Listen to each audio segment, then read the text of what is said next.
You're listening to For Better and Worse with Jess and Rach.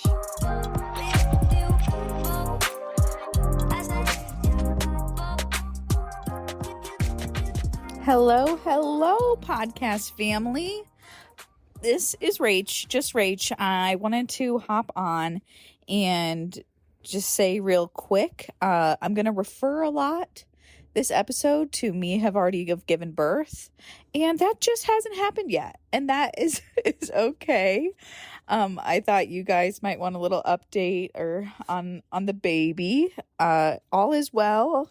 I had an appointment today, and today is Thursday, so the day before this episode comes out, and Elsie is doing well. She was monitored for 20 minutes just to make sure that, everything is going to plan. So as this episode comes out, I will be 40 weeks pregnant in 2 days, and she's firmly not coming out of my uterus, which, what are you going to do?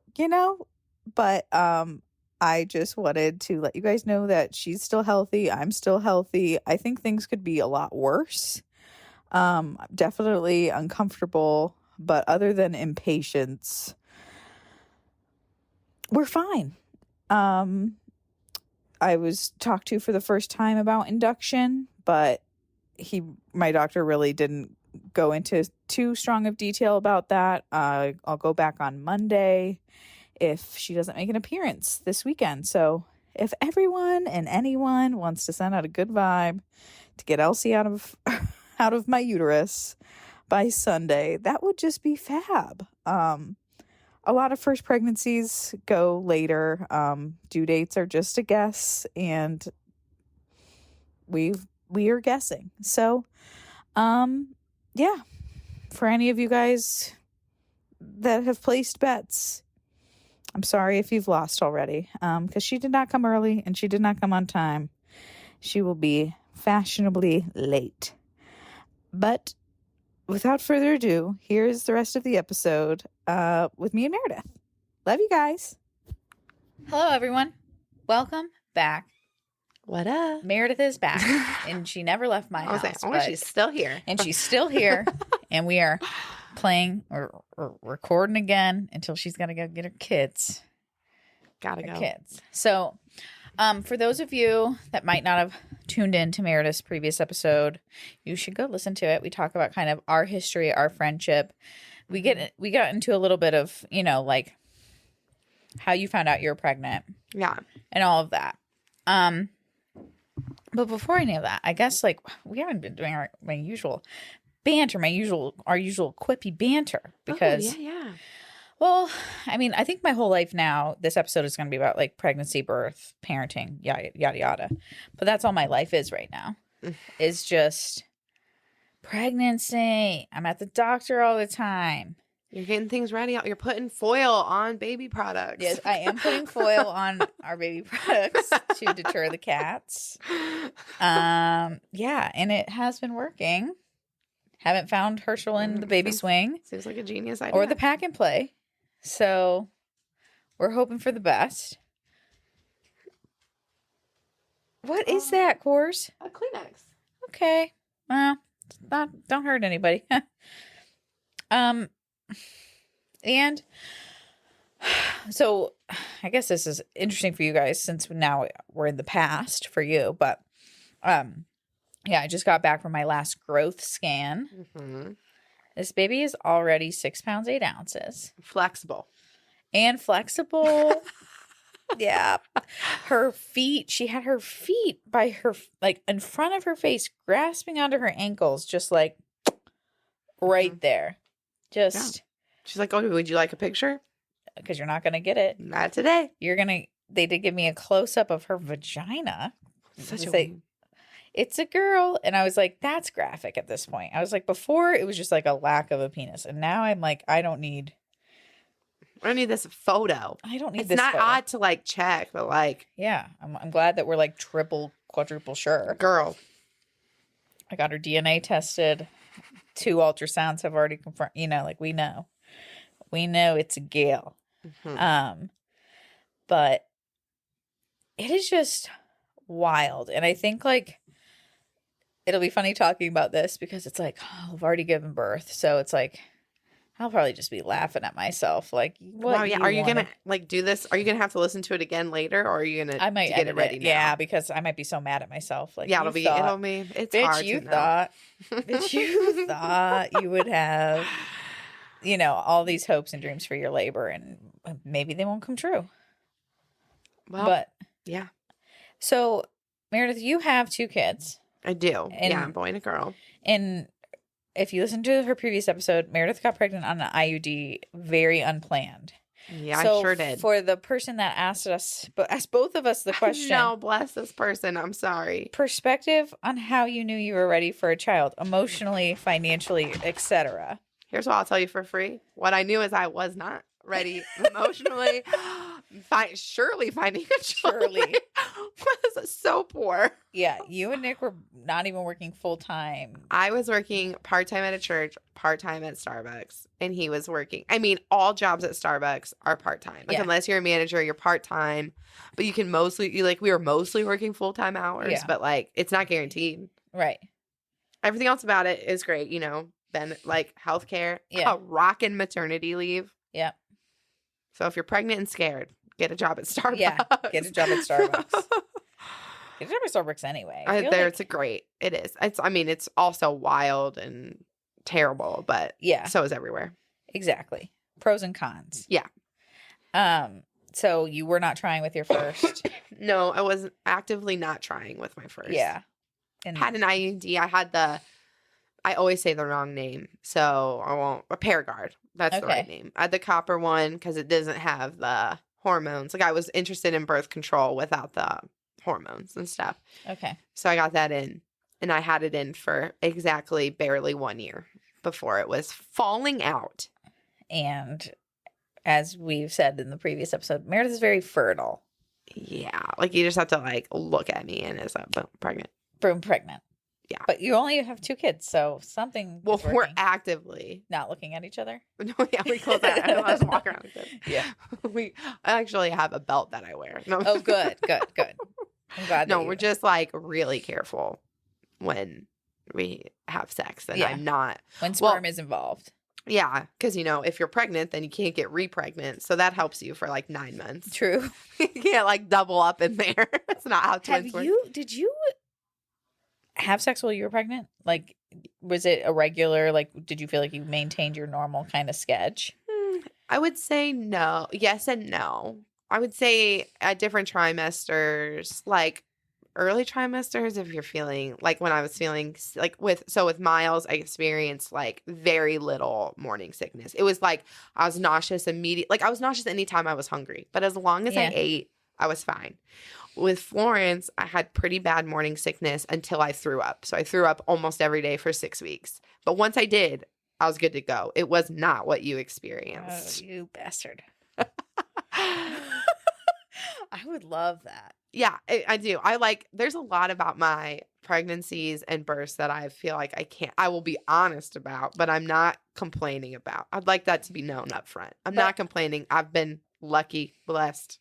But I do think it's important that people hear like positive experiences. Yes. Because although it's like obviously like it's good to be prepared and for everyone's like story to be heard and like to know like the risks and dangers of pregnancy.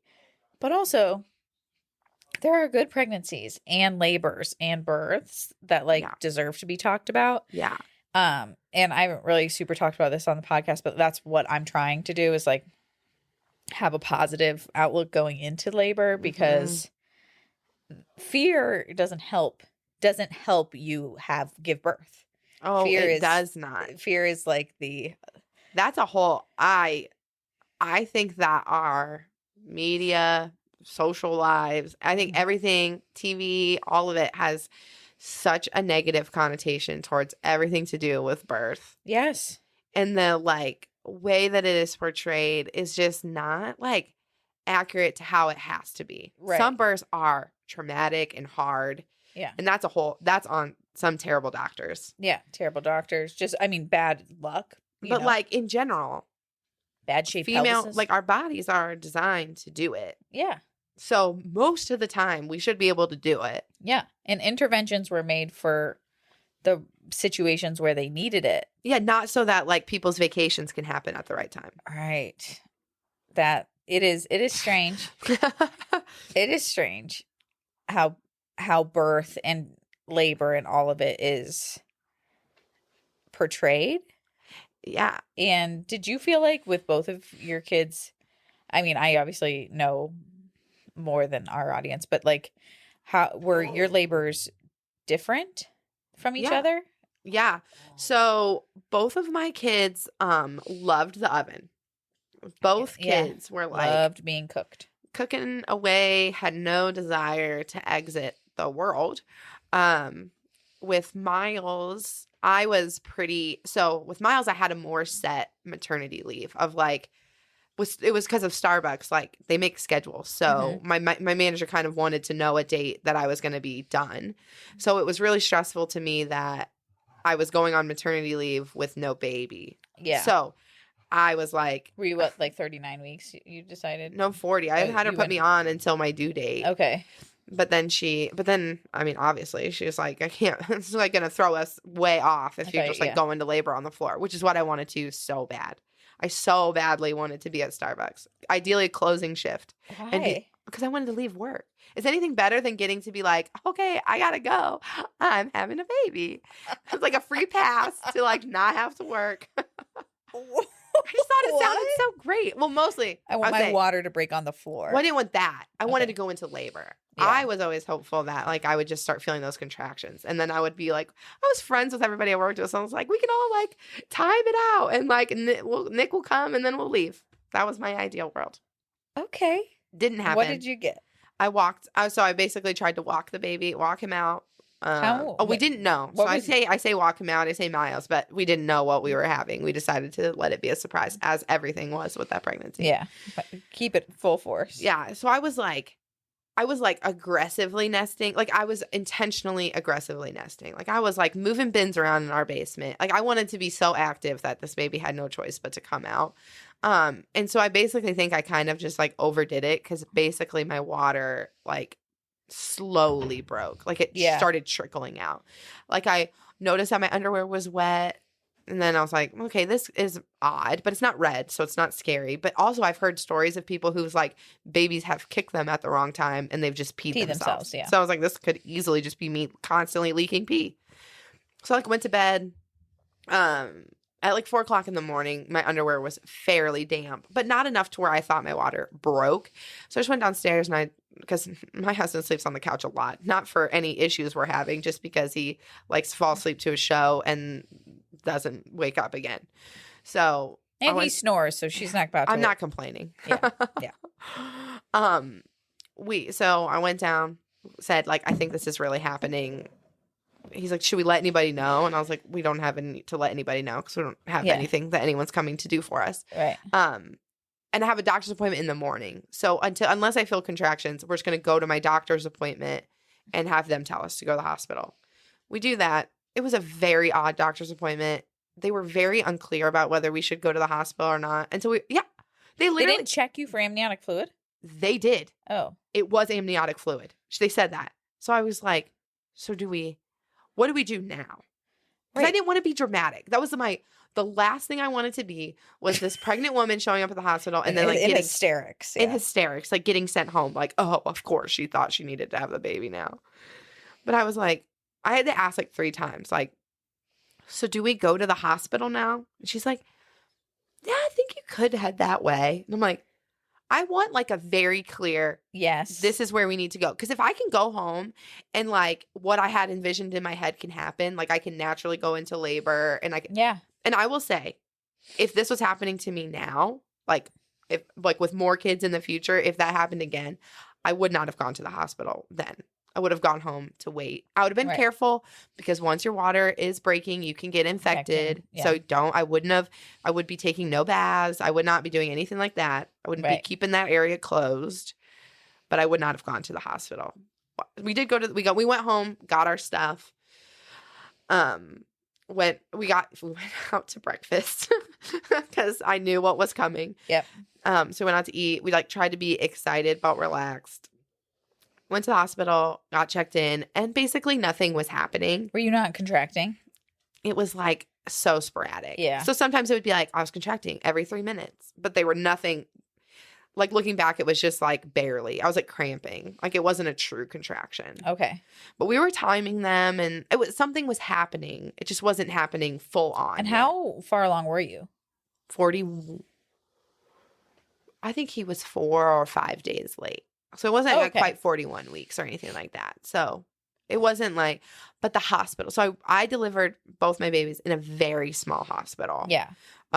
Altman Orville, if anybody cares. And I love it. I love the hospital. But it's very small. And that with Miles specifically, they were very busy. So there was people in every wing. So the nurses, I think, felt a lot of pressure for things to move along. Like you can't just be here for days having this baby. Okay. Which is a very different experience than I had the rest of my time there or like with my second, because they're really relaxed on any interventions. But so they let me go for a couple hours, but when nothing was moving on, they wanted to put me on Pitocin to kind of induce and they labor. They did. Oof. Again, as if I was doing this for my third time, I would have said no. I would have said, I don't mind if you send me home, but I don't want Pitocin. Because here's the thing. Once you're hooked up to stuff, once they're doing Pitocin, if your water has broken, you also have to be on an antibiotic. And that shit burned so bad going into my arm. Ooh. Like, and Pitocin, for those of you that don't know, so our bodies naturally produce oxytocin when we start going into labor, which is like the love hormone, which is so cool.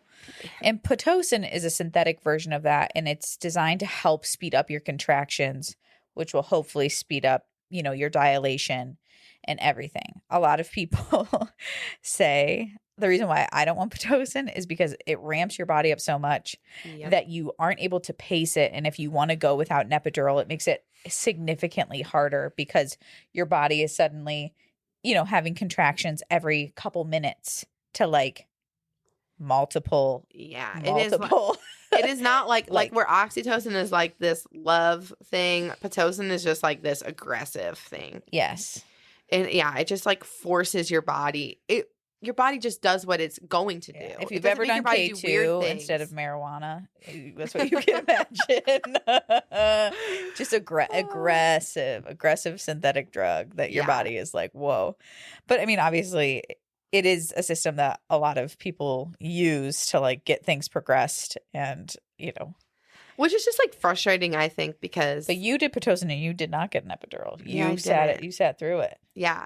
So something that people, and I always feel like it sounds stupid, but I did not know this going into labor, was that like, even though my water had been leaking at one point it was like 24 hours. Which is what they say, if your water has been broken for over 24 hours, you need to go to the hospital. Yeah. I was only like 12-ish hours by the time I got to the hospital.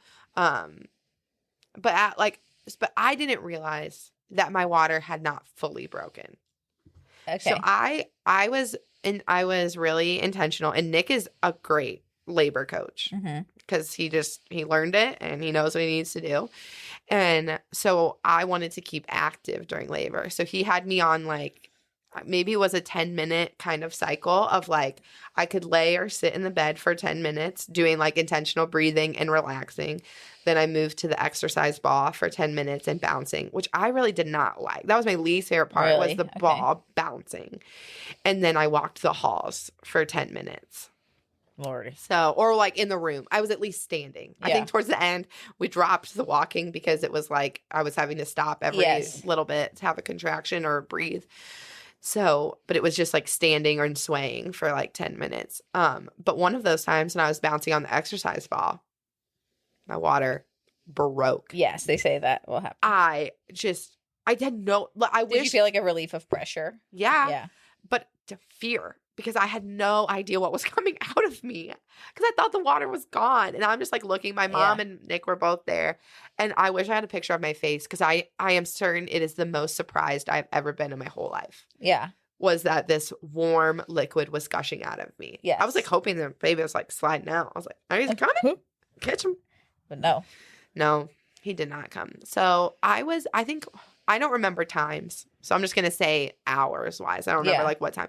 But like I went into the hospital like late morning, early afternoon, maybe between like 10 a.m. and noon.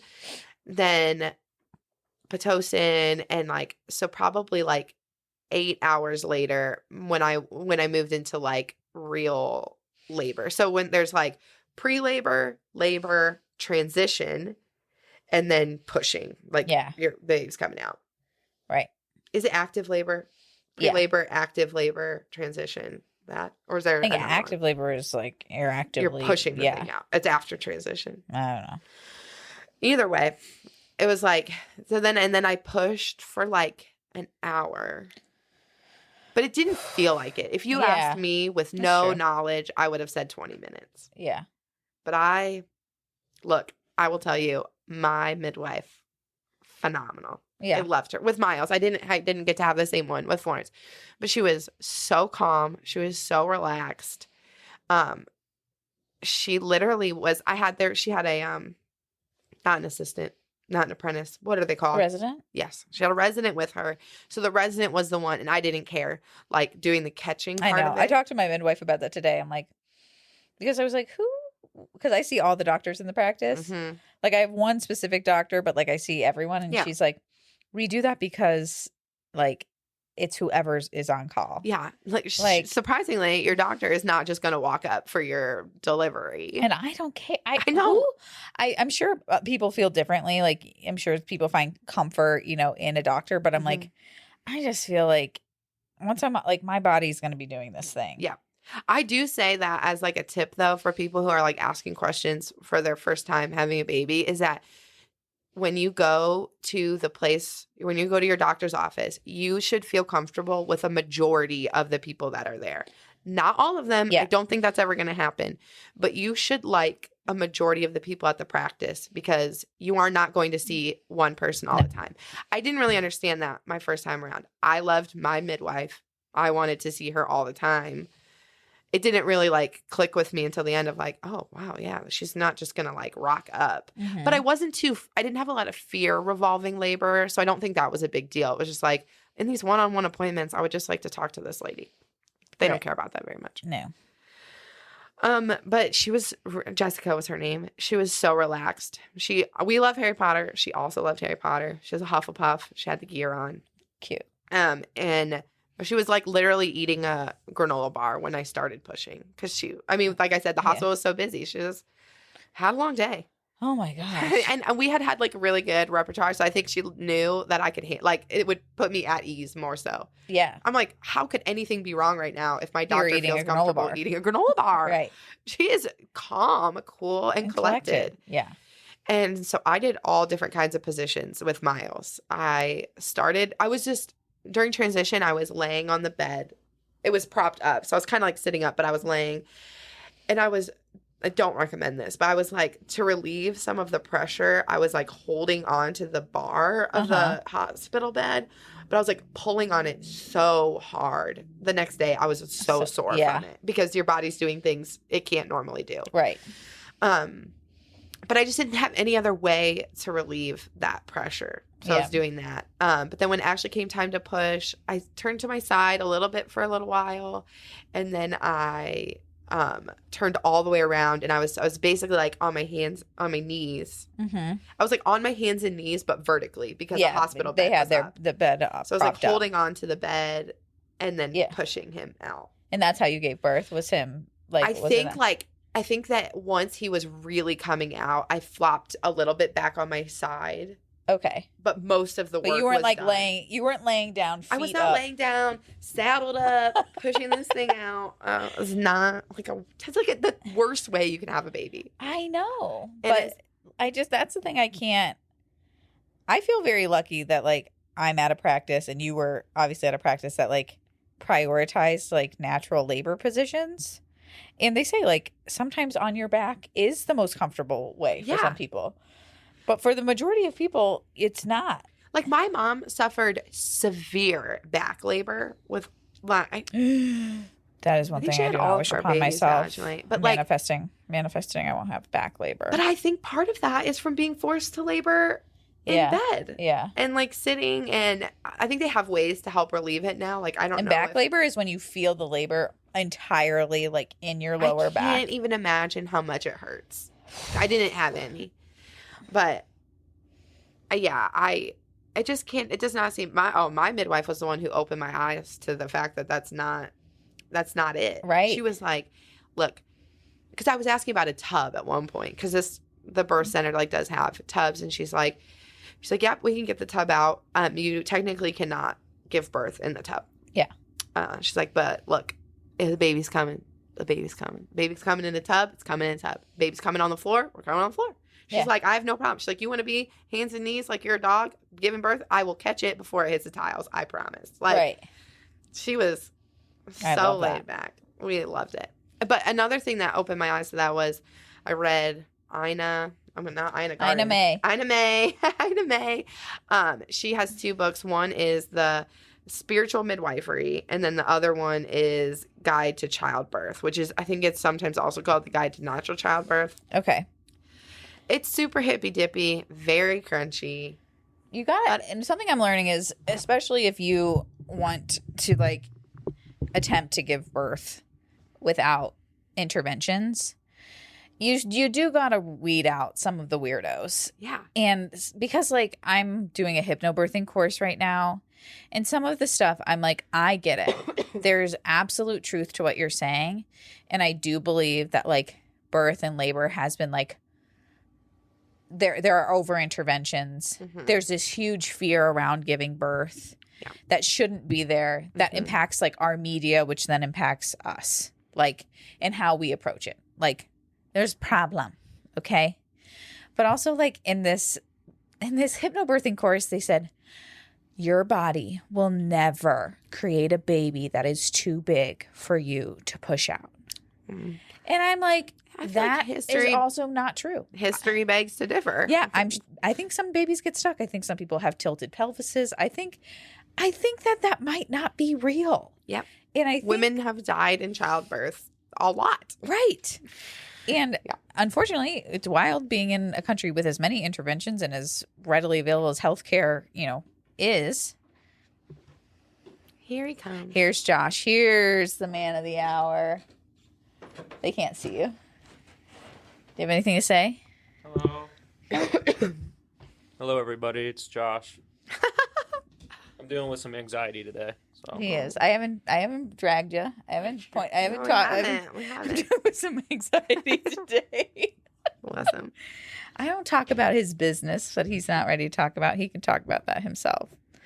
But like there's some of the crunchy mentalities that I found super helpful. Like maybe instead of referring to contractions as contractions, we think of them as surges. Like your body giving you these like big waves of energy, like a positive spin on what we already know is happening. Right. So like instead of this like painful thing that you just have to survive, it's like this burst of energy that you need to use to do what you need to do.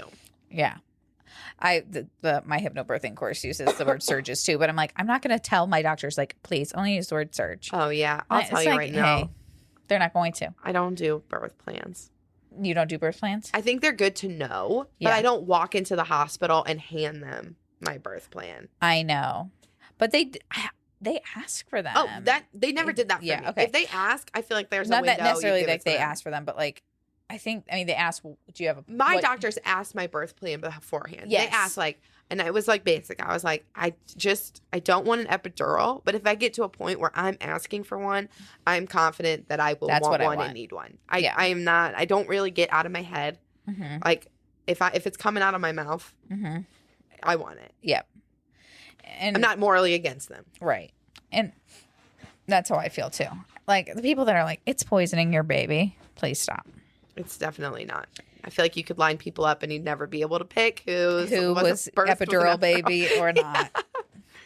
C-section baby or not. Nobody knows. And also, it's like what's crazy to me is like just how motherhood and everything has, and like birth, breastfeeding, all of that has changed. Like when my mom was born, so like 60s time, like it was my grandma was put in a twilight to give birth. Yeah, I was going to say they use like laughing gas. They like put some women on some crazy stuff.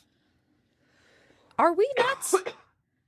Like, It's isn't insane. that wild? It is. Because like my grandma like doesn't remember birth, Nope. They like seriously drugged him up. which clearly was not the move. Yeah. I don't know how you do it if you can't do it. But then not only that, it was not common to breastfeed your own children. no, it was like frowned upon. Like Yeah. it was for peasants. Right. And so I'm like, what? We have like been on such like a crazy, I don't know if it's like cyclical of like journey of like, okay, wait, whoa. All this stuff that back when like class and status was determined by these wild factors that we got away from. You know, like that was when like you had wet nurses. Like you couldn't breastfeed your own child, but you Right. could pay some peasant to do it for you. It's just like, I don't know what it was of like, oh, it's not. Well, I think also like in the 60s, women were still expected to stay home. And so it's like, you can't be expected to like breastfeed your baby and take care of your house. Like you have to get your body back to take care of the house. Oh, my aunt talks about that all the time. My aunt is like the biggest advocate of like, kind of like gentle parenting, but also like gentle mothering. Like you just do what you need to do to survive. And Yeah. if that basically that means you hold your crying kid all the time because that's what they need and therefore what you need. Like she talks about it all the time and it was really helpful to me. But she says all the time that she had this friend or woman from her church. She's a Jehovah's Witness. There's this woman from her church say like, basically like, you have to stop doing this now because look at your house. Like you have to stop this that you're doing with your baby because your husband and your house need you first. No. I think it's, my husband and my house can handle each other. And I Right. can handle this. I think my husband can handle the house. Yeah, that's what I'm saying. I think they can do it themselves and then I could handle the rest of that business. Oh my God. How would you describe your parenting style? Mm.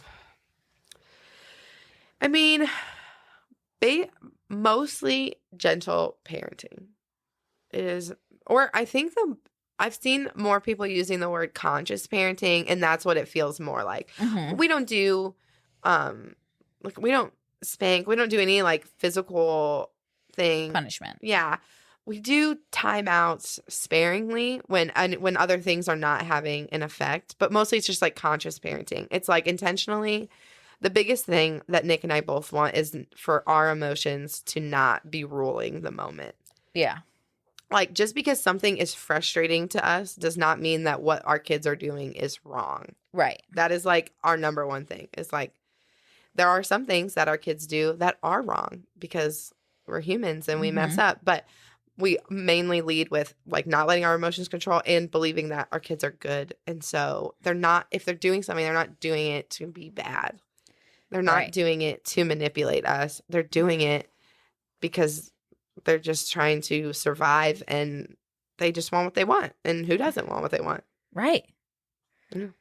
And we, having two kids who are both similar and incredibly different has been like a breath of fresh air for us because our oldest, Miles, he'll be 4 in March and Florence will be 2 in March.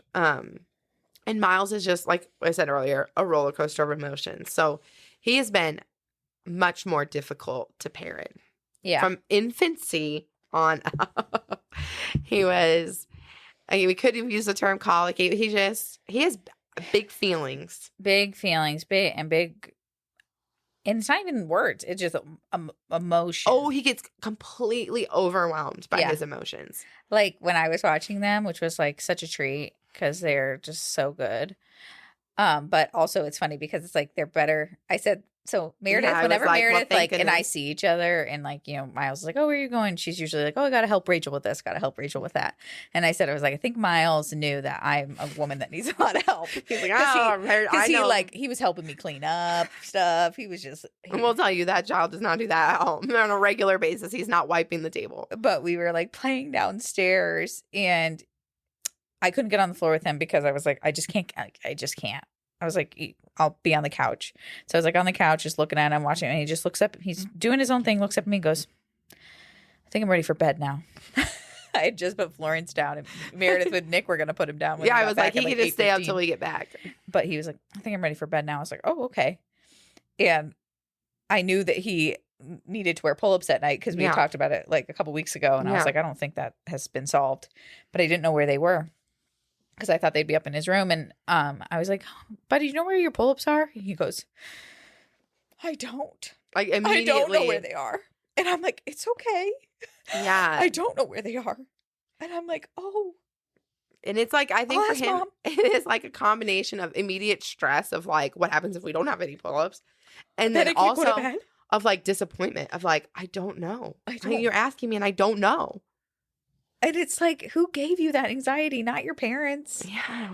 Yeah. Like Nick has anxiety, but not observable anxiety from children. Yeah. And- And I feel like waves of guilt about that. I'm like, oh my gosh, what if like in infancy we scarred this kid? Like, what if we were so stressed having this baby we weren't really ready for, and he cried a lot more than I was expecting to, and I put a lot on him. I thought he would sleep better. Like, I thought I could make him sleep better, and he didn't. And like, what if he absorbed all of that, and now he's just stressed out for life? I don't think it's really true. I would tell anyone else that that's not true, but it is a thought that runs through my head. Something that Josh and I are like, we're trying to be prepared, right? For not only like labor and giving birth, but like after. And let me tell you, there are no resources on schedules for the first 4 weeks. Everyone's like, it's just survival. Mm-hmm.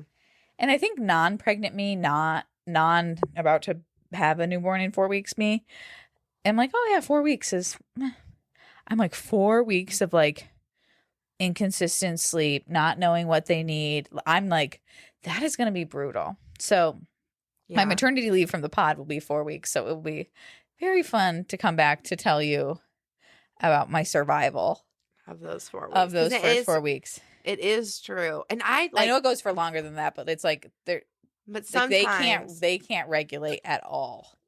Mm-hmm.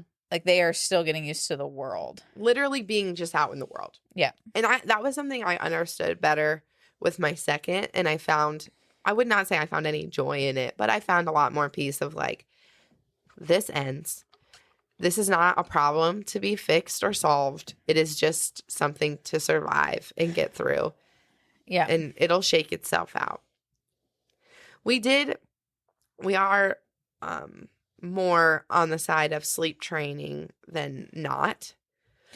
But I feel like there's a difference. So like sleep training to me has like transpired into like cry it out. Right. And that's not what we do. But there is such a thing as like sleep scheduling. That's what we do. And following a schedule. And that is what I will do. And even if it's, and that's, so help me God. Because as humans, most humans, I will say, maybe we could do an Enneagram study on that, but I think most humans crave structure and reliability. Yeah. Our kids do.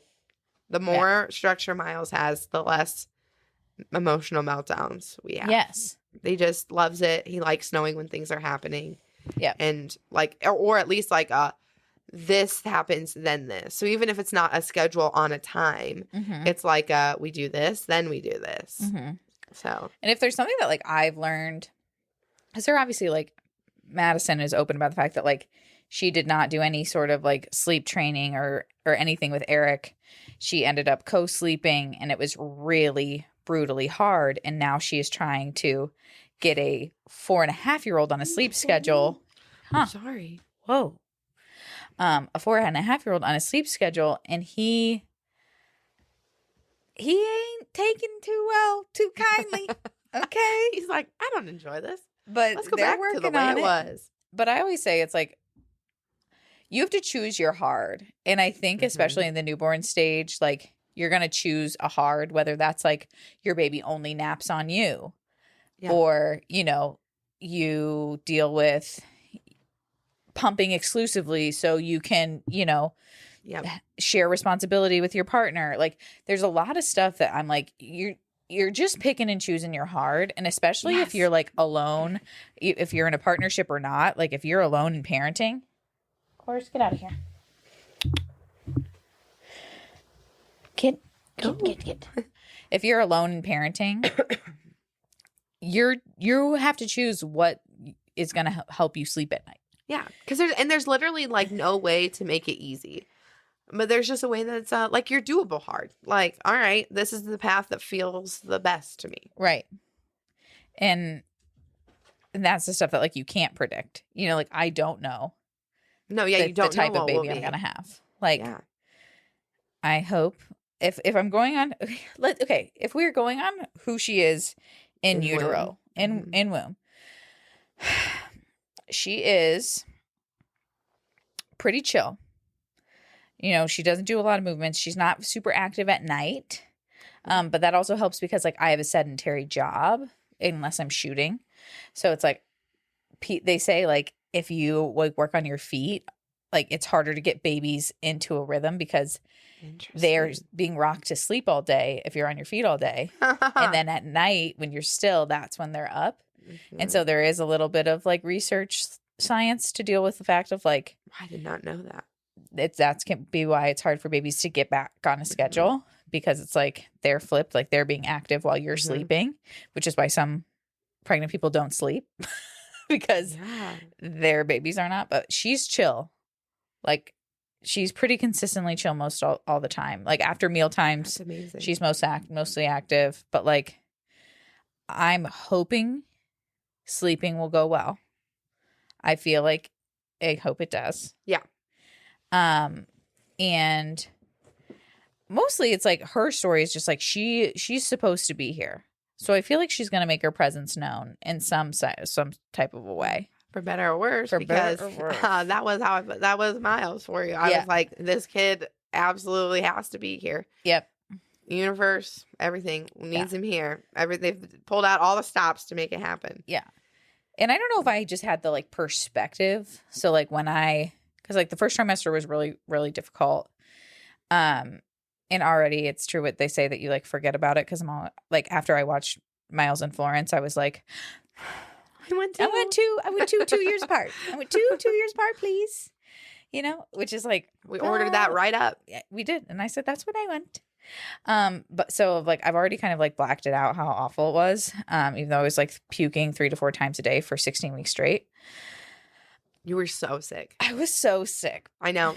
That's so funny when she came over the other night and was watching the kids. I thought to myself, I thought about that blackout thing. I was like, she was dead set on maybe never doing that again because it was terrible. But now I'm like, but you do more than anything else in life, blackout stuff when it comes to pregnancy and childbirth. I don't know what that. I mean, it must be literally ingrained. I sound like the most ridiculous person when I talk about Florence's birth because I'm like, it was like beautiful. It was like this so easy. Yeah, they just put a peanut ball between your legs do it 100 times.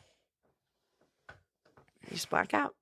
Yeah, but you had a little bit of interventions with Florence because she was 41 weeks. Yeah, 8 or 10 days overdue. Lord, these kids love your uterus. They sure do. And so my doctor, they did like a stress test and I did like okay on it. So he wasn't going to force me to be induced, but I was like, and I was pretty adamant about not because I wanted that like natural going into labor. I like desperately wanted that.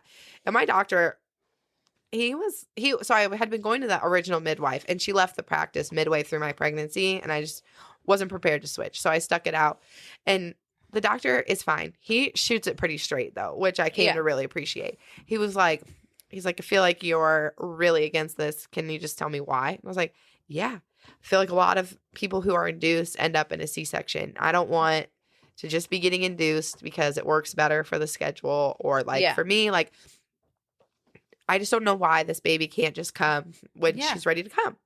Why can't we just wait? And he's like, well, I'll tell you that I have done, he's an old man. He's old. He's been practicing for like forever. He's like, I have done 3 C-sections in my tenure here. He's like, so the chances, if I'm telling you to get induced, the chances of you getting a C-section are extremely low. It's not because I want you to get a C-section. Yeah. He's like, I just think you're ready to have this baby and you better do it now, or you could end up in a much more complicated situation later. Right. And I was like, all right, that is better information. Why don't you guys lead with that? And that's the other thing about like the positive, you know, the birthing communities and the in the hypnosis groups. It's like when they're like they're pretty anti-intervention. Really? Okay? Yeah.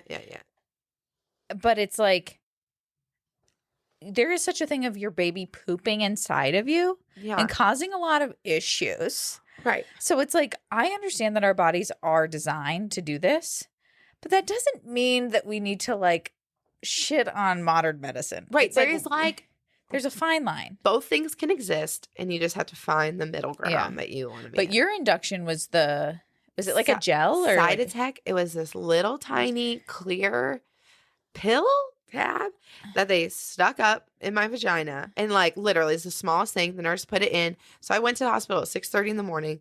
They put that in at like 8:30 in the morning, and all it does is loosen the cervix. So it just starts melting that thing right down.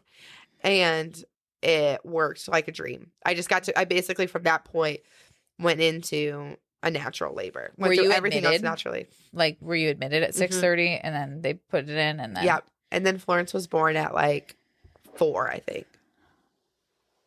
That's crazy. It was wild. It was like such a good, like, nothing happened for a little while, and then the contractions picked up, and then they got more intense, and then my water broke, and then so in my mind, I was going off of the same timeline as Miles. So I had like this 16-ish hour marathon in my head. I was like, okay, labor is 16 hours. I'm 2 hours in now, so we're doing good. Yeah. Like I was like tracking it like that. And so when my water broke and I basically entered transition, which is like basically your body going into like extreme contractions. Like when you people like their eyes are closed, they're howling, they're yelling, they're this, that's transition, unless they're pushing. Yeah. So when I entered transition, I didn't realize it was transition. I was thinking, all right, this is my active labor. This is like you were labor. like, this feels extreme. Wow, maybe that epidural ain't so bad. This is really intense. I don't know that I can sustain this for 8+ hours. That is literally nowhere in me did I think like, maybe it will just be shorter this time. Okay. I was thinking I'm induced, so it's going to be longer. You're like, oh shit. It's going to be longer than Miles because my body wasn't ready to have this baby. So I like entered transition. I don't really know about it. Nick is like, I'm like, we're done with the mobile stuff. I got to be lying down. I think he's on the same timeline as me of like, he's like, you got a while to go, lady. I'm going to like pick it up. We got to get things moving. And this peanut ball, which I did not have with Miles. Listen, they love them now. If your hospital doesn't have them, bring your own. Yeah. Because when I talked about like pulling on that bar in the hospital with Miles, I didn't need to do that with Florence because when your contractions come, what your body wants to do is open your pelvis. It wants to just trying to use all of this force to open you up. But what we want to do in the pain is clench tighten up. Yeah. And it's the opposite of what our bodies need to do. But when you put that peanut ball between your legs, you can clench up and your legs can still like open up. And it is amazing. Yep. And so it was getting really intense, and my nurse came in, and she was the perfect combination of gentle and firm. And she was like, she like could see, I think she could feel how I was doing. And I was like, I'm uncomfortable. I would like to take this ball out. I would like to take a break from this situation. Yeah. And she's like, honey, this is exactly what you need. I hear you, and I feel like you do want a break, but you got to keep it in. And I was like, okay, well, I guess as long as I know there's no options, we're keeping this damn thing in. And it was probably not 10 minutes later that I told Nick, like, I think I have to poop. And he was like, what? And I was like, I have to poop. Like, I'm sorry. I'm going to have to like push this poop out. And he's like, you're going to push? And I was like, it literally, I like, like so unaware. He's like, I'm going to call the nurse. I was like, I don't think you need to call the nurse. Pooping during labor is normal, which it is, but this is not normal. He's like, okay, I'm just going to call the nurse. And I was like, I can't stop pushing. I was like, it's not, my body is on its own. And, well, there came Florence. I was literally pushing her out, and I didn't fully realize. But they say your body, it's the same muscles are used to poop as, that's why you poop during labor, is because like if you have to poop, you're pushing and it uses the same, and that means you're pushing correctly. Right. It is exactly what you're supposed to do. And I used to say, like, before I had kids, sorry, I'm pulling up a picture of right before I had her. I used to say before I was pregnant or anything that like pooping during labor was one of my greatest fears, because you're like pooping in front of like, I don't know, 3, 4, or 5 people. And now I'm like, that is what another thing I've stupid thing to care about. I've never worried about that. Good. You shouldn't, because one, it's so normal. It's what you're supposed to do. Right. And also, like, they're seeing a lot worse things here. I'm not going to be witnessing it. It is wild. I just wanted, because there's a picture that Nick took literally 30 minutes before Florence was born. And it is probably like my proudest moment of my life, because I'm like, wow, I was about to birth this baby, and I was pretty calm about it. Yeah, you were. I was in a good Zen place. That's where the mental stuff really did. Yeah, it really. So what was your like? How did you like get yourself through labor? Like, did you do like breathing? It was a lot of This is 30 minutes before Florence was born. You were just, you have had earbuds in? No. I'm just, that's it's just a wet washcloth, and I'm just in a.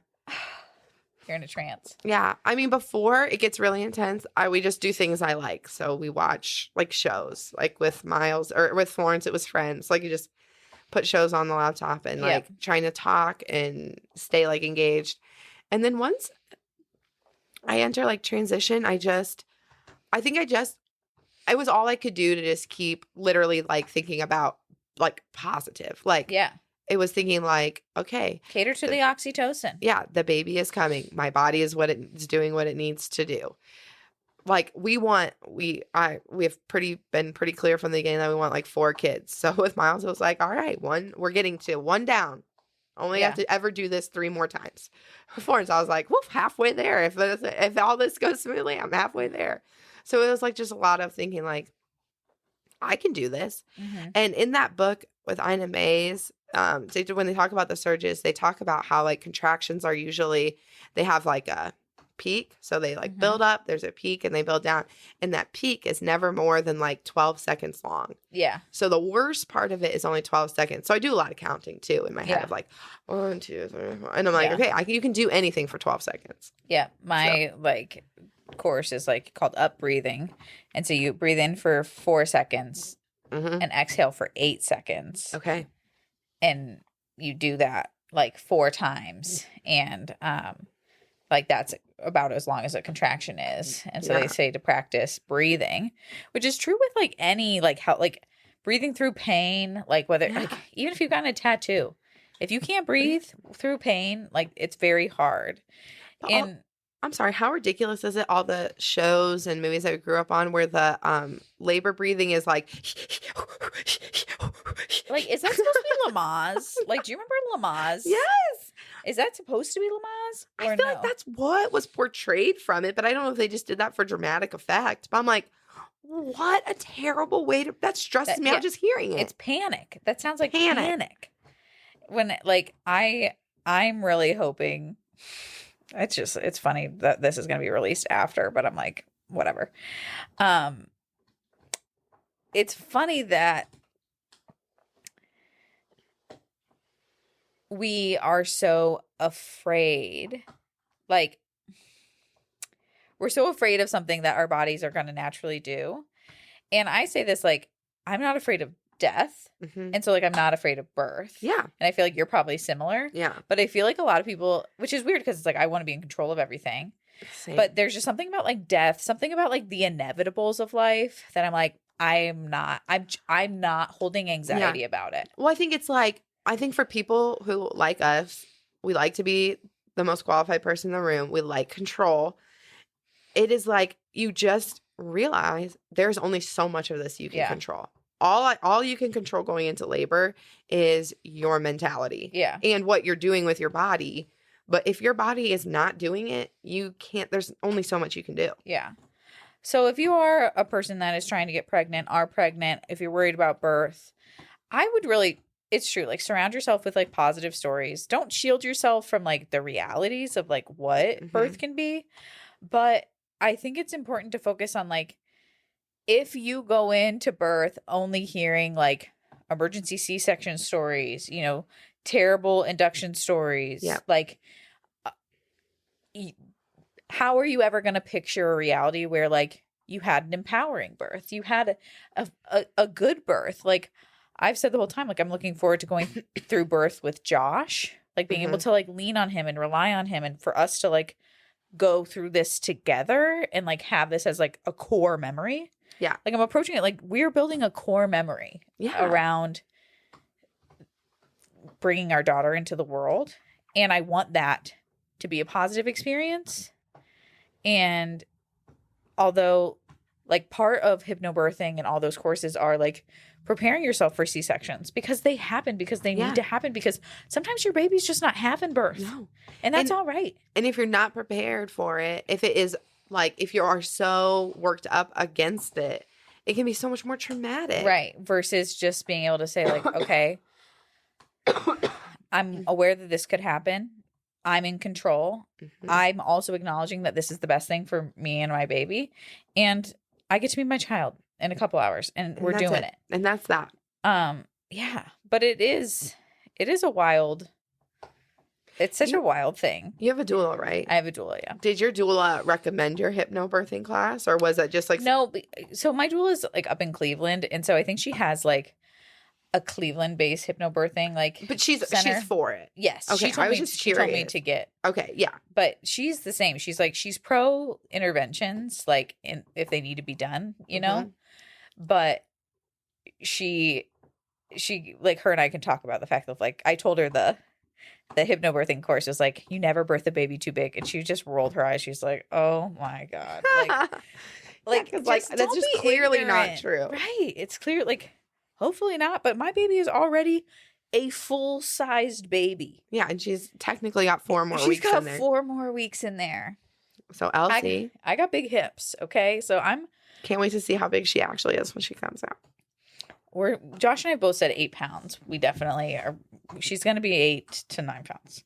It's why I bought like a 20 pack of newborn diapers, because I'm like, she ain't going to be in them for very long. They sure aren't. Have you felt like, I mean, moving aside from like birthing and all of that. So you talked a little bit in the previous episode about how having Miles was difficult for you and especially Nick. But where do you feel like you guys are at now? Like if you were to give advice to like people that might be unexpectedly pregnant, like I'm sure Nick could talk about this as like the partner, but what would your advice be to someone who like they, you know, a couple that finds themselves pregnant and they're happy, but also don't feel completely ready? I would say, like in very like general terms, have a lot of grace with yourself and find the joy where you can.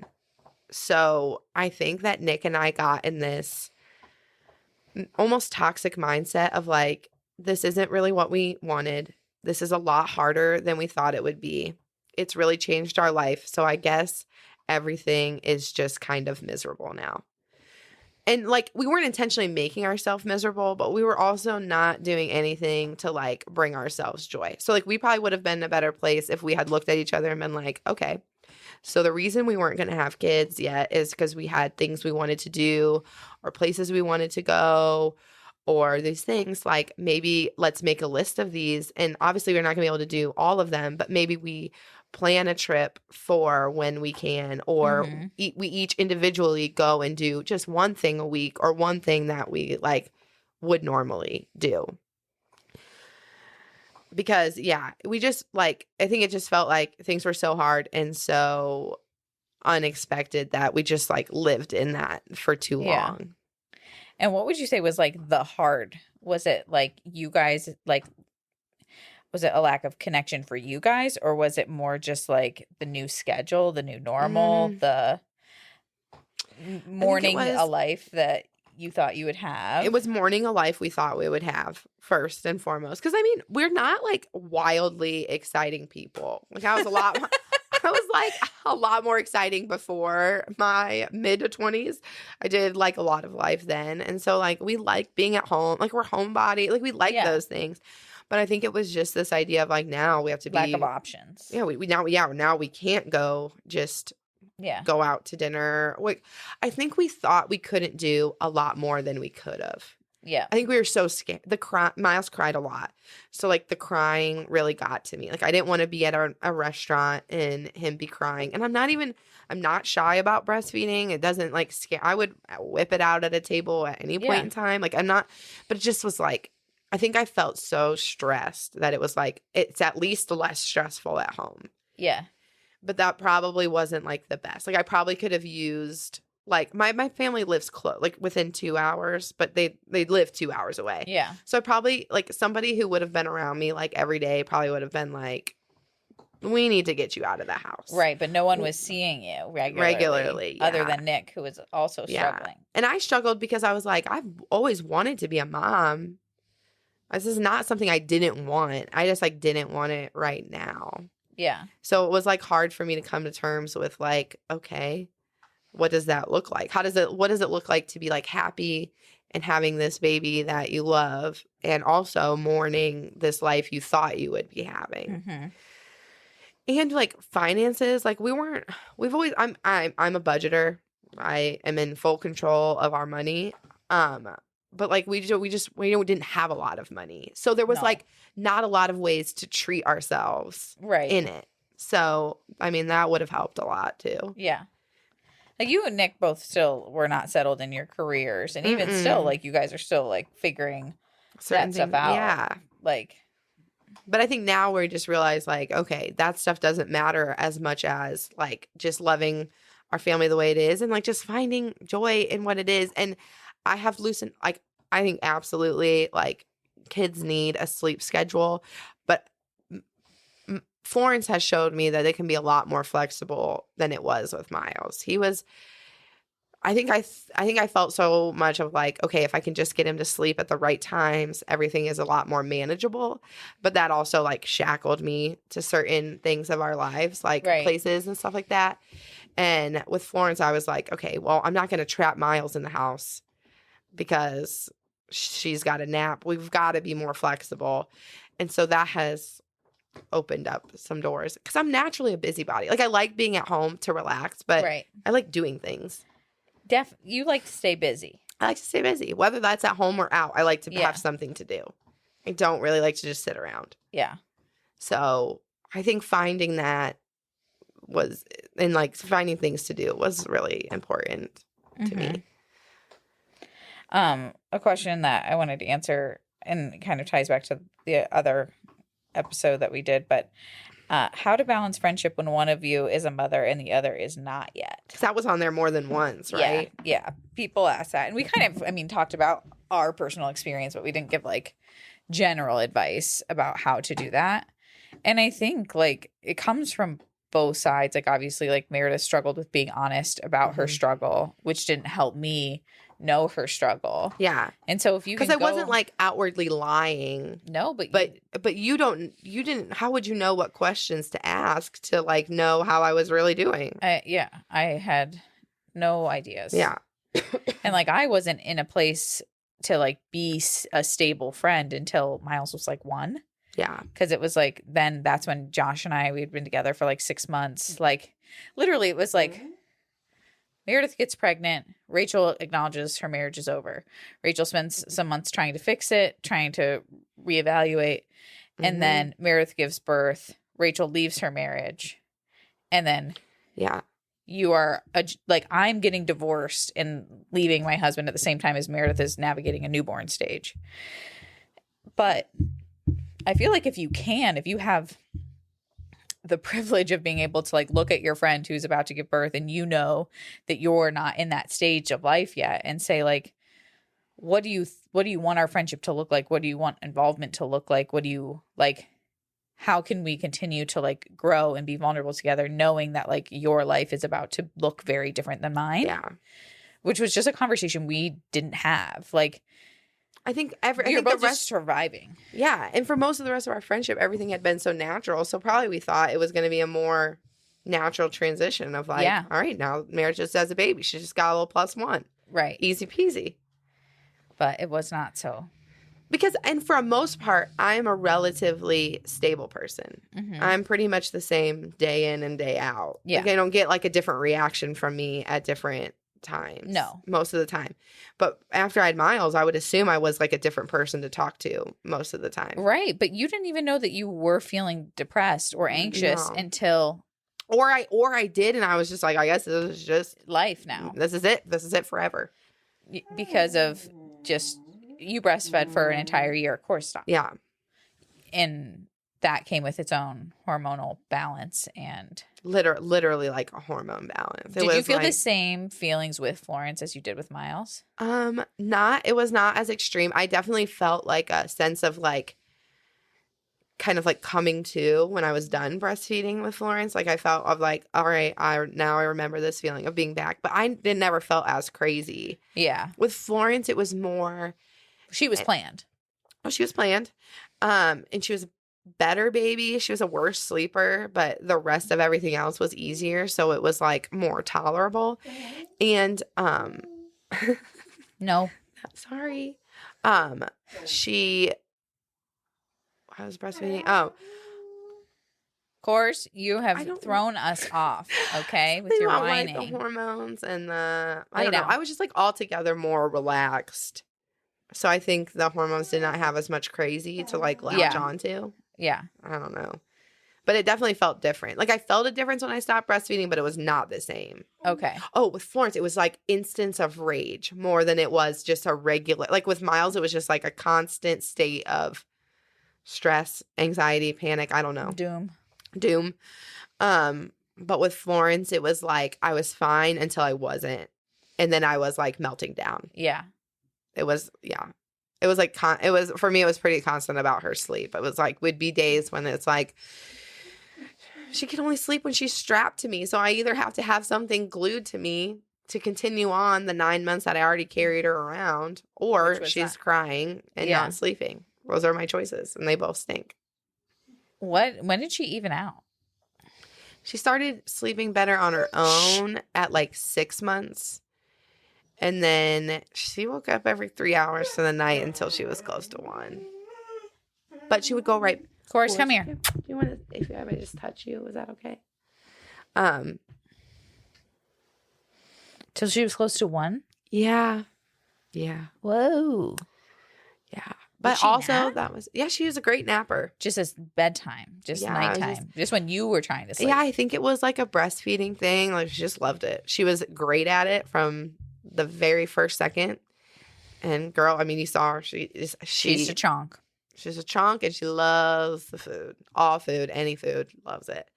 So I think she just liked to eat, and it was just kind of part of her dealio. Okay. So it evened off more when we stopped breastfeeding, because then she didn't have anything to wake up for.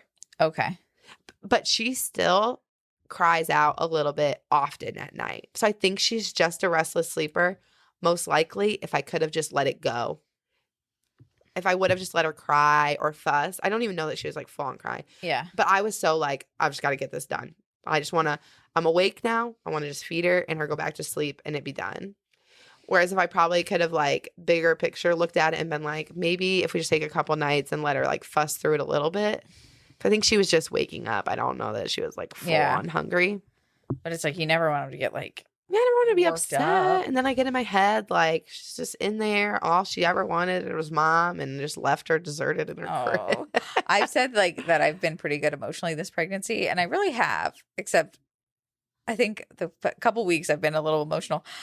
We got like a little we had the baby shower. People forget. Cute. We had the baby shower.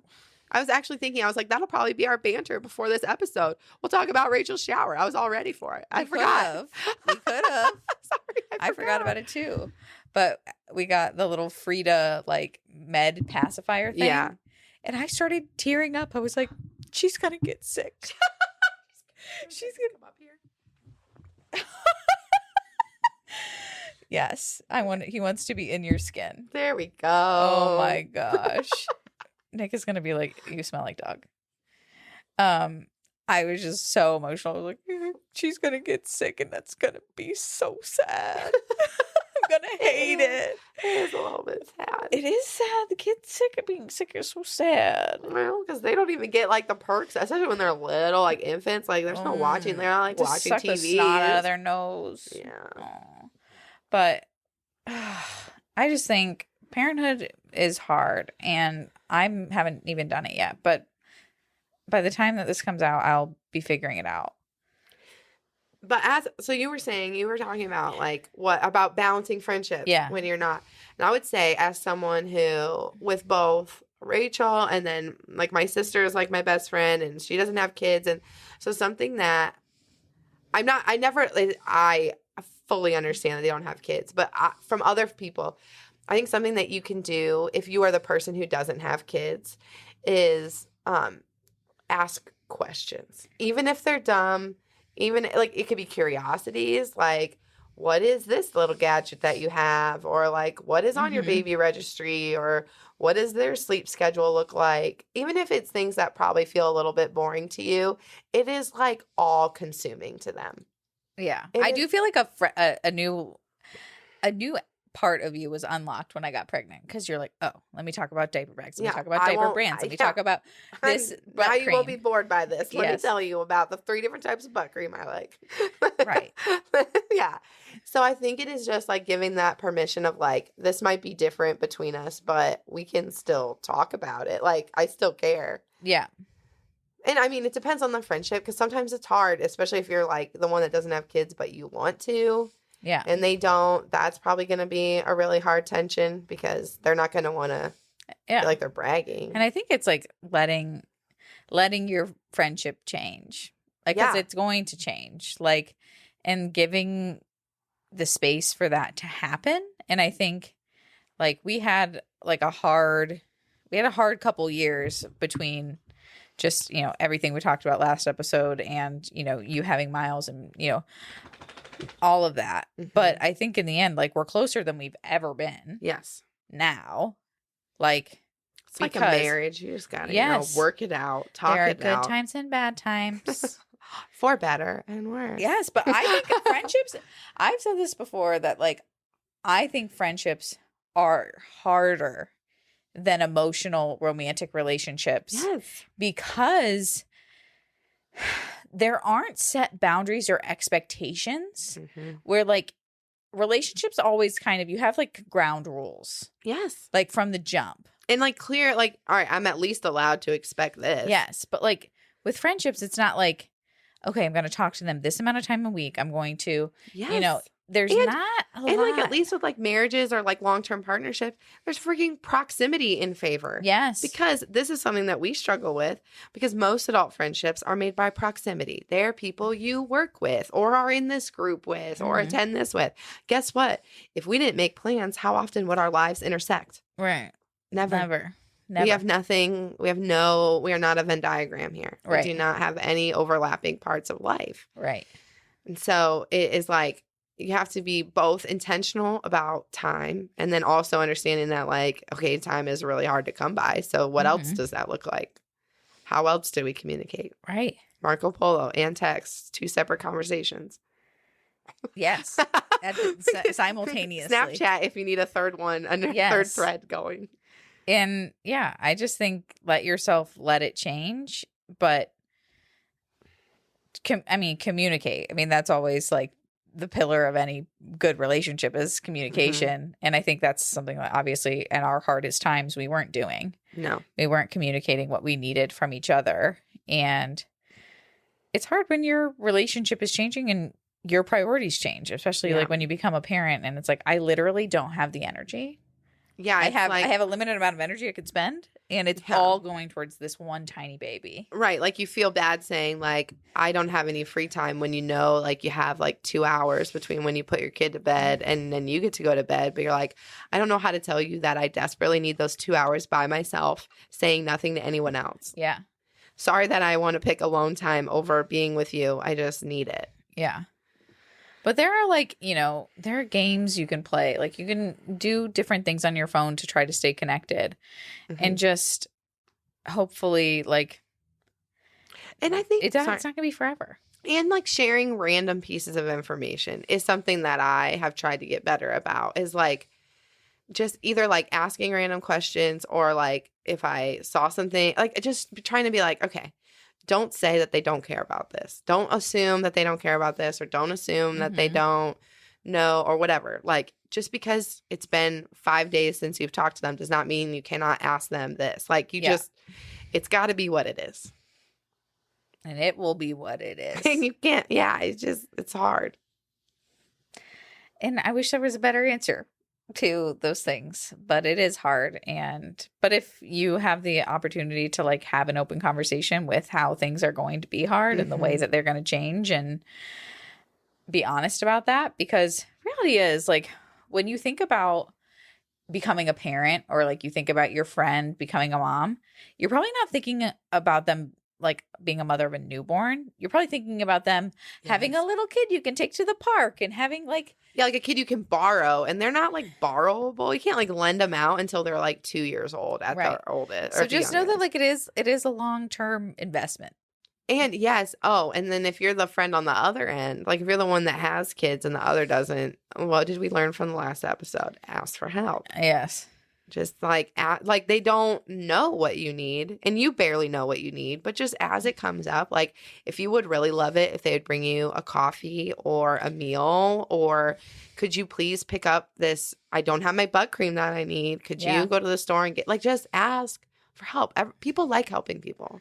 Most of the time. And they probably want to feel more involved in your life and your kids' life than they currently do. I would assume. You heard it here. They want to be more involved. I would assume everyone wanted to be more involved in my life than they were. I'll surely ask for more help in the future.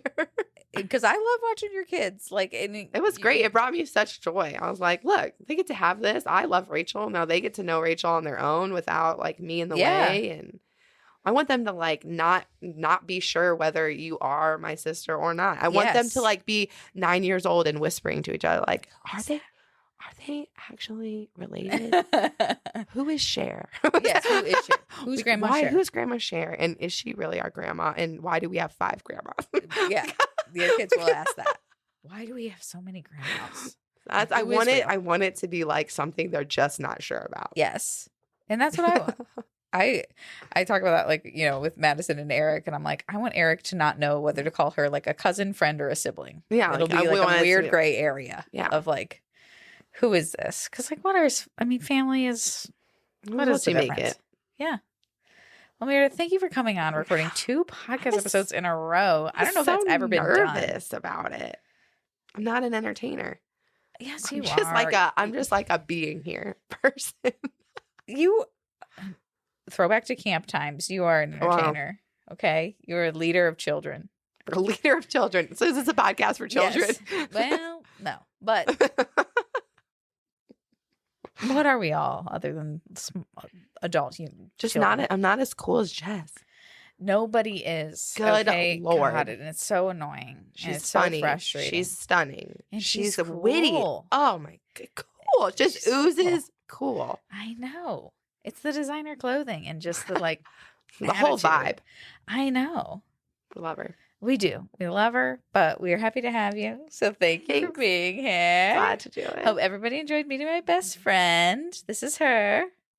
Best friend. And this has been the podcast episode. I hope I'm doing well.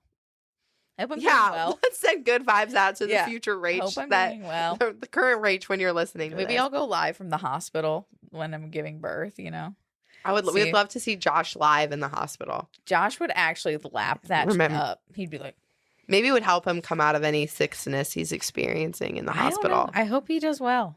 I think the doula was a good move because I think it lets Josh just be able to be Josh. He doesn't have to be responsible for everything. We will see. We will see. Cher will be there too. Cher will be in the room. You should get Cher to do an episode. I know she'd overthink it though. Oh my gosh. No one would get to know the real Cher because she'd have a whole presentation. Yeah, she would have her sticker charts and her note cards. Just have her read her be like, inscription on where the wild things are. Yeah. That'll be about your hour. Yes. Yes. Everything is pre-planned.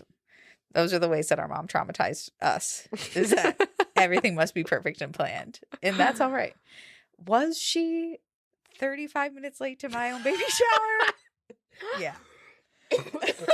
I showed up like 5 minutes early maybe to this shower, and I get to Laura, Rachel's sister, and I say, I just could sense it the minute I opened the door. I was like, what can I do?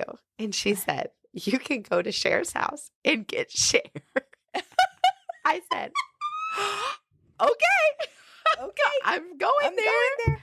I'm going there right now. That is the life that we've been living. But, you know, we love it. We love it. We couldn't love her more. All right, guys. I miss you, I'm sure, or I am too tired to care. So both things are true. Both things can be true. But thank you for listening to the podcast. This is For Better and Worse. I'm Rach. I'm Meredith. And we're out.